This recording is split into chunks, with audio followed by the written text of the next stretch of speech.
A soldier presses himself against a shattered wall. Somewhere above, a floor still burns from the night before.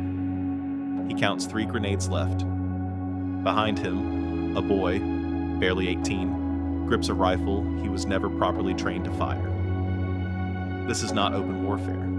There are no grand charges, no sweeping cavalry lines. This is a war fought room by room, street by street, in a city that used to have a name. They called it Stalingrad, and by the time it was over, it would break the myth of an unstoppable army. By the summer of 1942, Nazi Germany's war machine seemed unstoppable.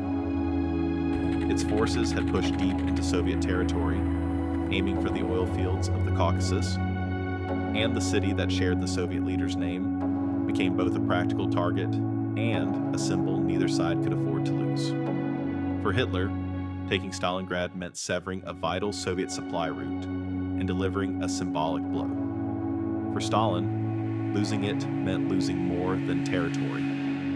It meant losing the war's narrative at a moment the Soviet Union could not survive another retreat. Neither leader would allow this city to fall without a fight to the last man. What followed would become one of the deadliest battles in human history, a meat grinder that would consume nearly 2 million lives before it ended.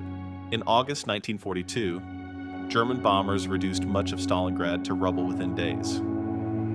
Ironically, this devastation worked against the attackers. The ruins created a labyrinth of debris, collapsed buildings, and sewer tunnels that neutralized German tanks and turned the city into ideal defensive terrain.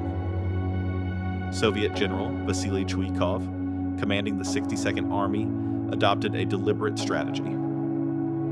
Keep the front lines so close to the enemy that German artillery and air support couldn't be used without risking their own troops. Soldiers began calling this hugging the enemy. The fighting collapsed into brutal, intimate combat. Soldiers fighting for a single staircase, a single room, sometimes a single floor of the same building, for days. The infamous Pavlov's house became a symbol of this new kind of war. A small Soviet garrison held a single apartment block for nearly 2 months against repeated assaults. Every day brought fresh German reinforcements.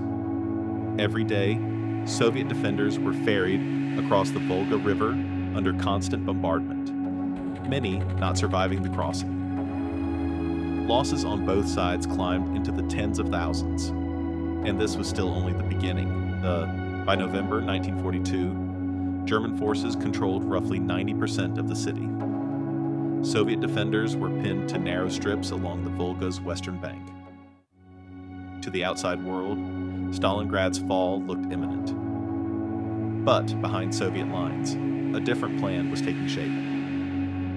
While Chuikov's men bled for every ruined building, Soviet commanders Zhukov and Vasilevsky assembled massive reserves north and south of the city, forces the Germans had underestimated, partly because Hitler's focus remained fixed entirely on capturing the city itself.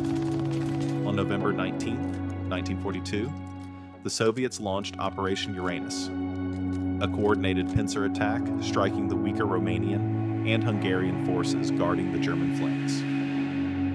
Within 4 days, Soviet armies linked up west of the city, and German 6th Army, nearly 250,000 soldiers, found itself completely encircled.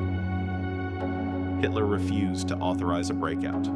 He believed the city could be resupplied by air and held at all costs. But the Luftwaffe could never deliver enough supplies to sustain an army of that size through a Russian winter.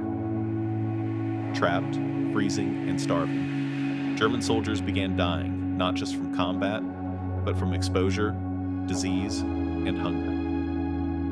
A relief attempt, Operation Winter Storm, tried to break through to the encircled army in December, but was stopped roughly 40 miles short.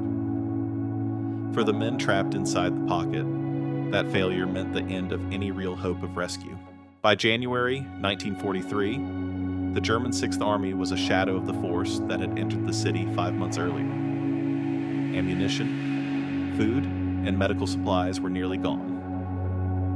Frostbite claimed as many soldiers as Soviet bullets. On January 31st, 1943, Field Marshal Friedrich Paulus, promoted by Hitler just a day earlier, a rank from which no German officer had ever surrendered, chose to surrender rather than continue a hopeless fight. 2 days later, the last German forces in the northern pocket capitulated. Of the roughly 91,000 German soldiers taken prisoner, only about 5,000 would ever return home. Most died in Soviet captivity in the years that followed. Soviet losses were even greater in raw numbers, well over 1 million military and civilian casualties across the full battle. But strategically, the outcome was undeniable. The German offensive in the east had been broken, and the momentum of the war had shifted for good.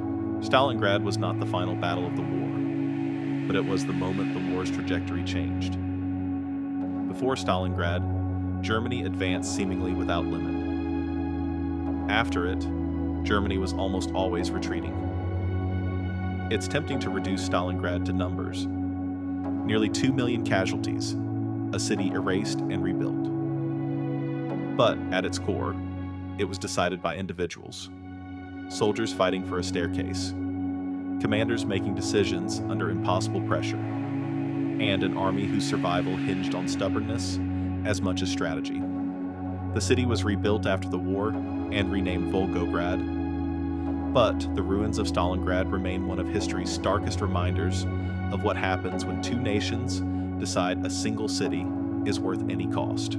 If you want to understand how the tide of the Second World War truly turned, Stalingrad is where that story begins.